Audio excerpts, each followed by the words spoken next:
Hey y'all, so welcome back to the book alert. So this week we are going to be talking about The House of Eve. The House of Eve is by Sadeqa Johnson. So fun little fact, Sadeqa Johnson actually did my grand opening. So I've been open almost a year now. So I opened the brick and mortar store February 5th of 2022.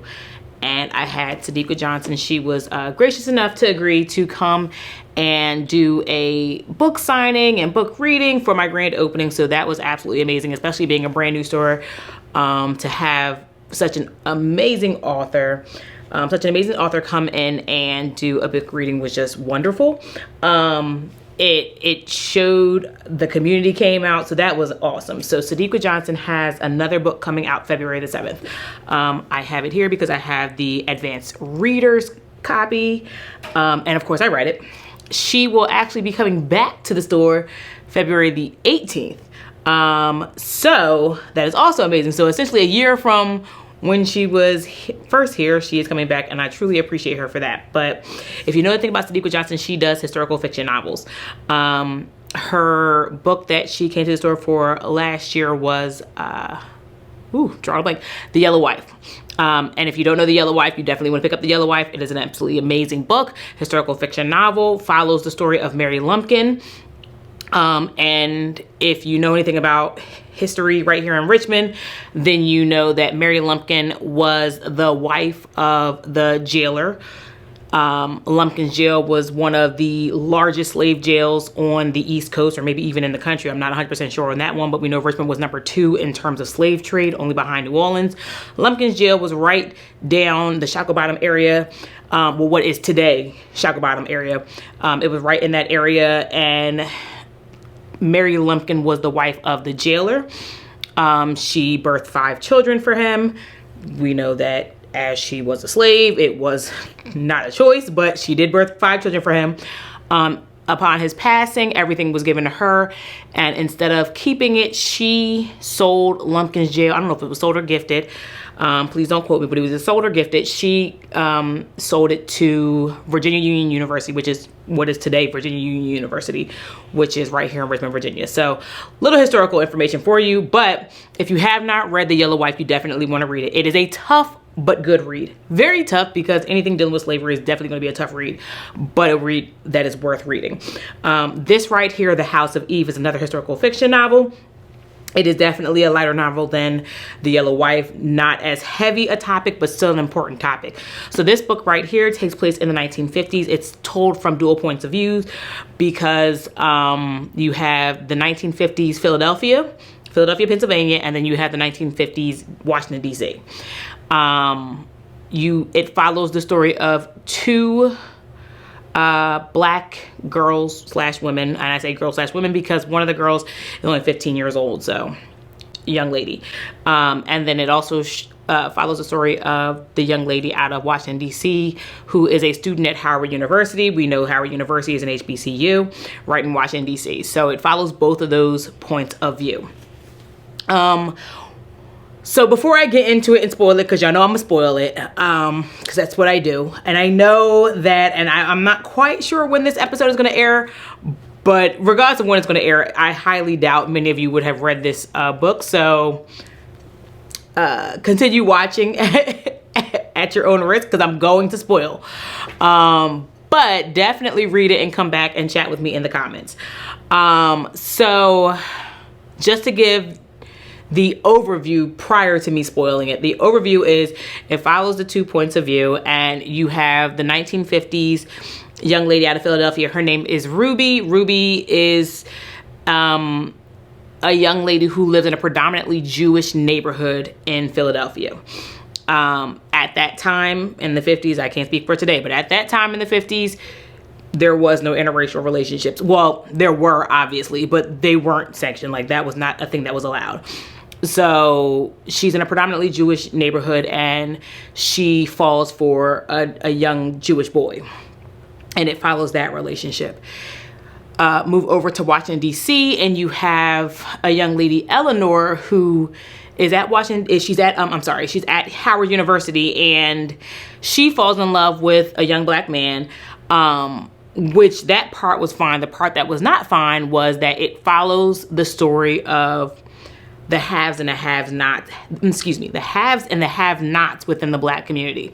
So you have a lot of elitism that's going on within the Black community as well. And so it follows that story at the same time.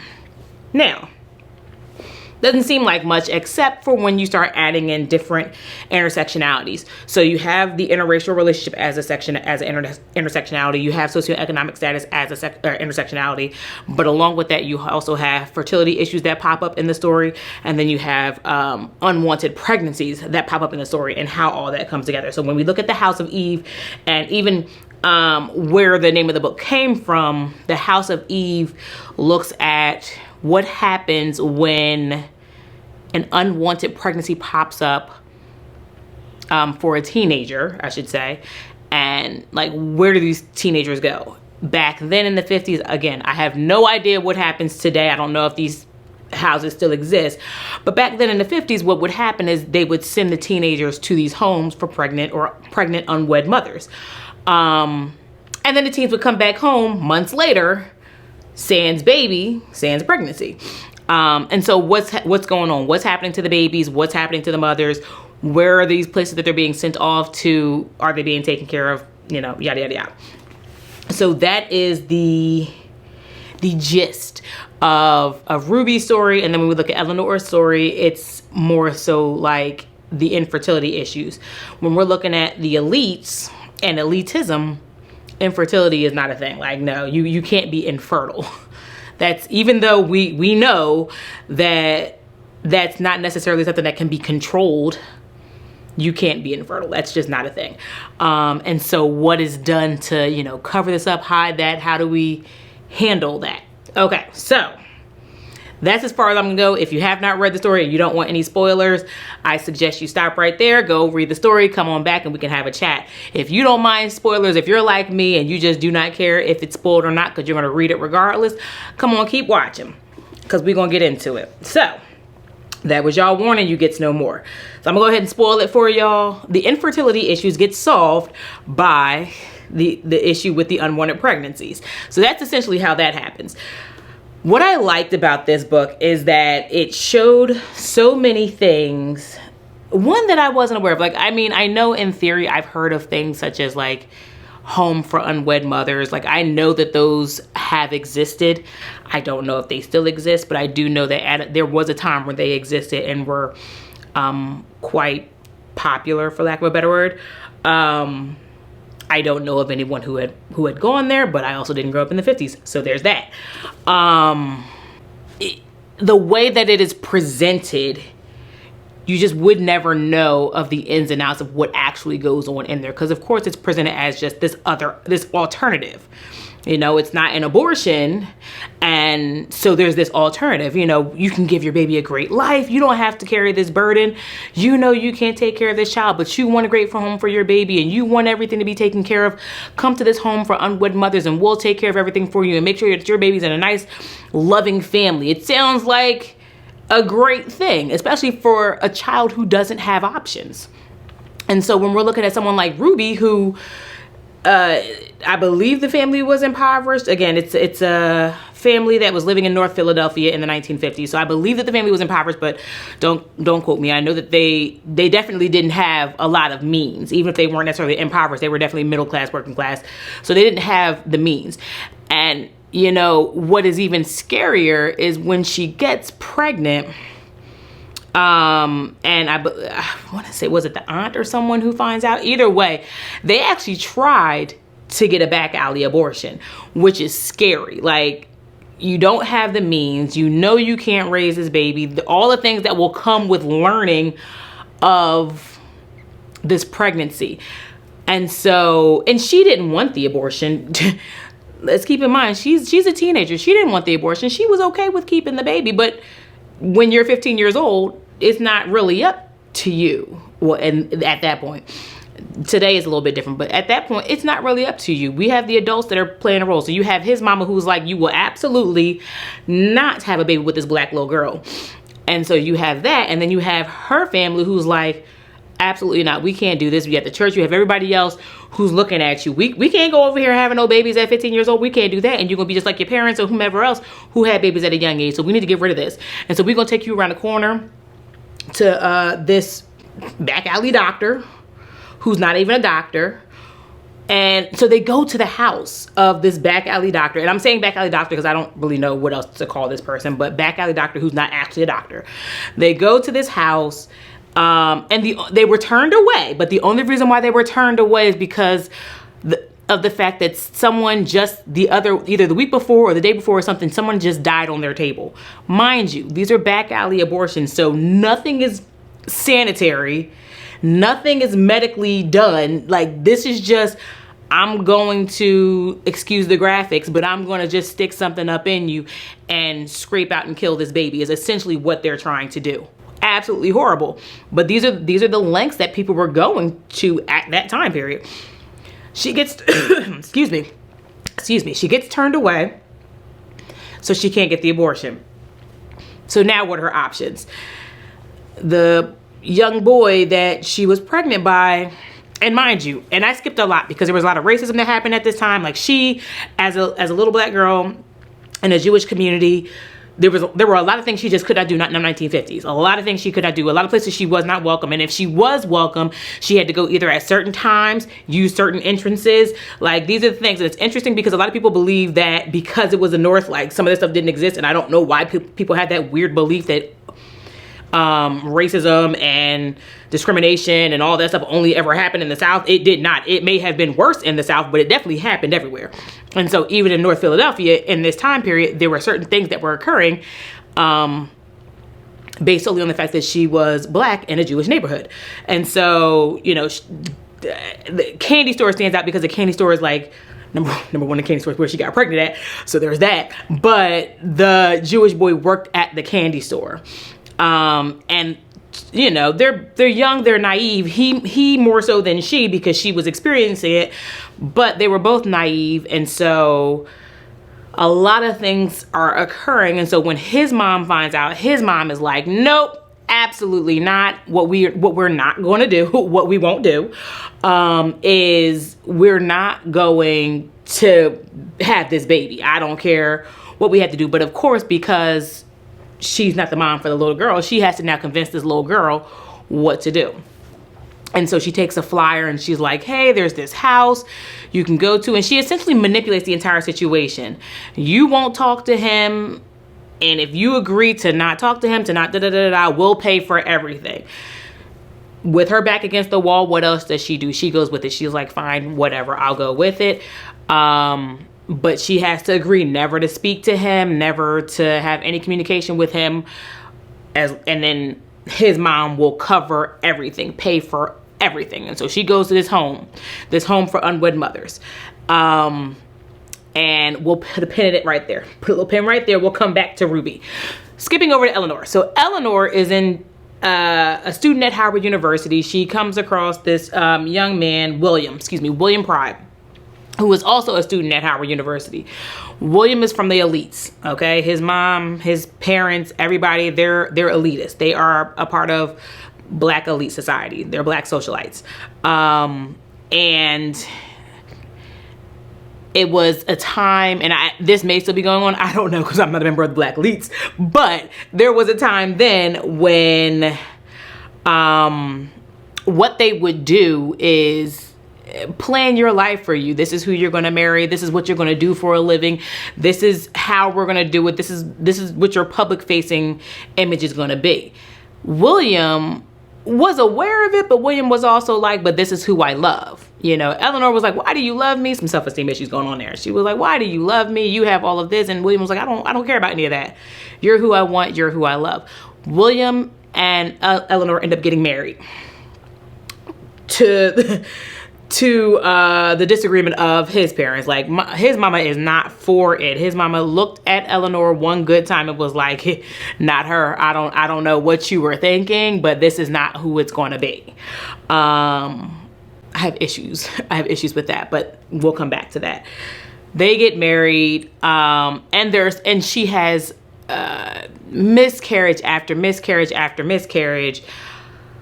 But the biggest problem in that entire situation was mom. She was way too much in their relationship, and William did nothing to stop it. Some of it, you know, he enabled, but he definitely did nothing to stop it. And I have issues with that as well. You have now married someone at this point.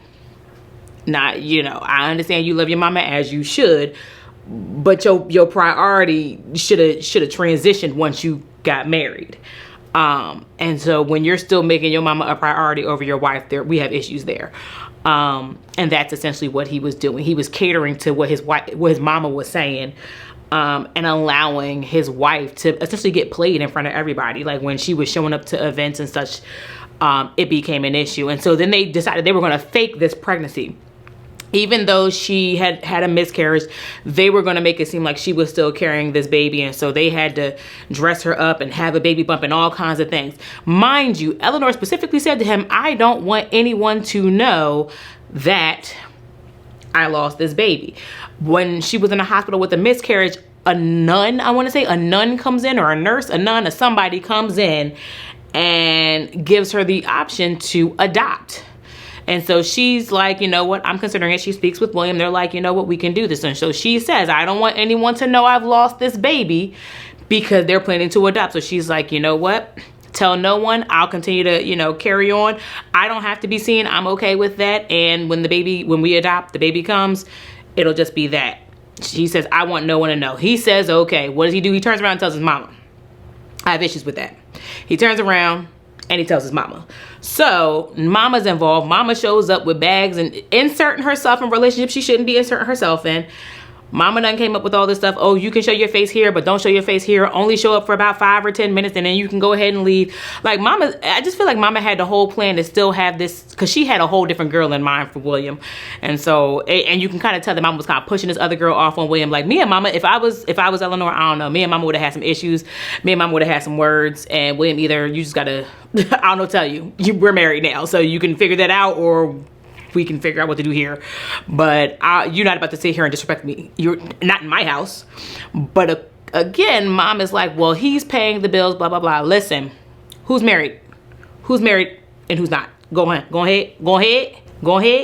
So that's how that went.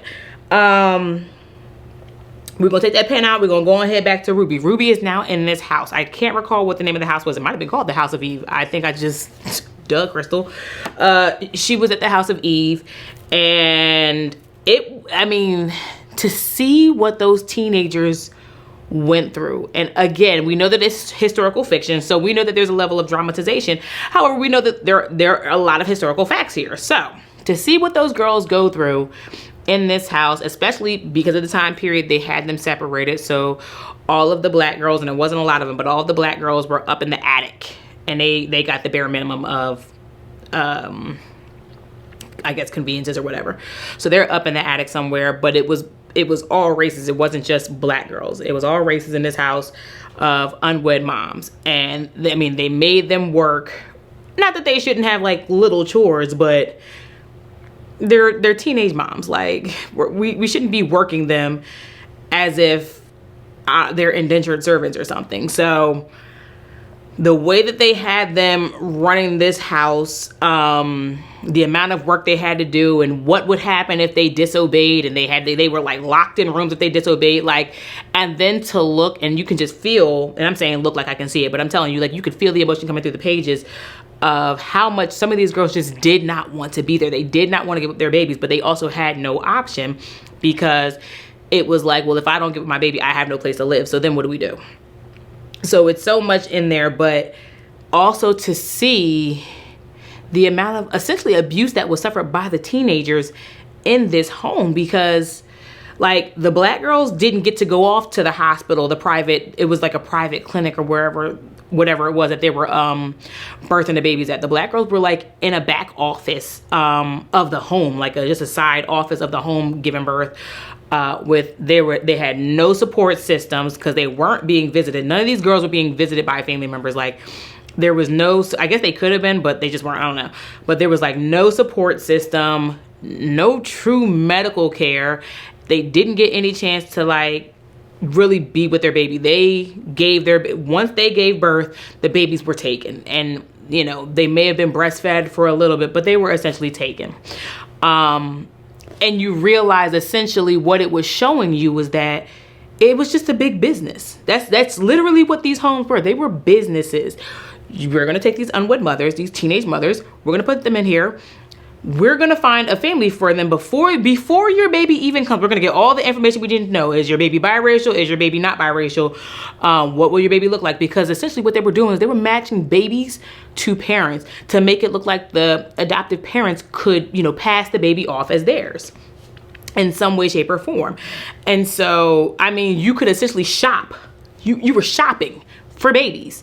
Like the world, WTF, okay? WTF. Because they were literally shopping for babies.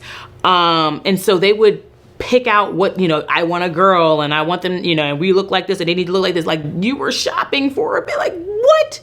So the teenagers, I mean, it was just heartfelt. They were crying, obviously. Their babies were being snatched from them. They didn't know anything. They weren't able to name their babies. Like it was just nothing. It was so impersonal and so inhumane what was done to these little girls. I do not know if the adoptive families knew. I think some knew and some did not. So when we skip back over to Eleanor and William, Eleanor was, I think, unaware of what was actually going on, but it seemed like William's mom kind of knew. Again, the haves and the have-nots, the socialites. It essentially showed you what happens when you have access to resources, when you have access to money. Because even Ruby's, the Jewish boy's mom, like when you have access to money, the things that can get swept under the rug because so many things went unknown simply because the people that had the resources, the haves, were able to just kind of sweep things under the rugs because they were getting what they wanted. They were getting a baby. And it's the craziest thing. Being someone in the human services field, I used to work foster care and all that, like that is not how the field is. But it's amazing to see that that's exactly how it was. Now, I can't speak for private agencies, so don't come under these comments talking about, yes, it is the private agencies, blah, blah, blah. I didn't work for private agencies. I only worked for like the city or stuff like that. Like I did that, and no, that's not how it was. There was no shopping for kids because we did everything in our power to return kids back to their home. So to see how some of these private agencies were doing it, and I mean, I'd be willing to bet, because I have heard horror stories, I'd be willing to bet there are some that are still doing it. It's absolutely disgusting. But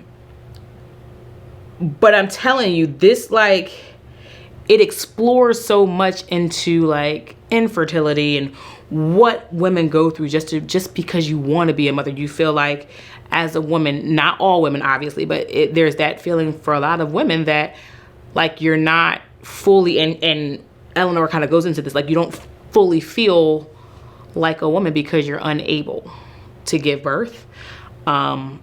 And so the shame that goes into having the miscarriages, even though having a miscarriage had nothing to do with her, she didn't cause the miscarriage, but there was a level of shame in that. And so she didn't want to tell anyone that. And so she suffered in silence, only to say, you know what, well, here's an option. Let's have this baby. Let's adopt this baby, and we can pass this baby off as our biological. And like the lengths that people will go through or go to, it was absolutely amazing. But this book is so good. I mean, Sadeqa Johnson is quickly becoming a must buy for me.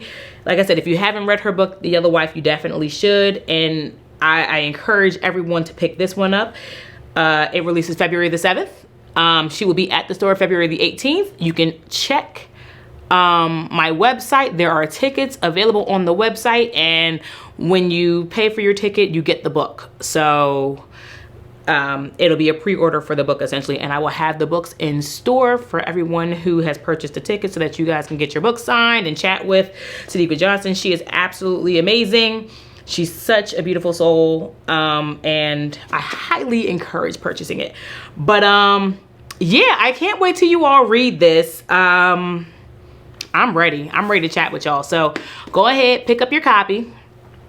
when it releases. And if you're in the Richmond area, or at least near the Richmond area, and want to meet Sadeqa Johnson, come on to the book bar February the 18th. Check my website, rvabookbar.com. You'll be able to pick up your tickets, and with your tickets you pre-order the book so that I will have the books for you. Yeah, it was nice chatting. Bye, y'all.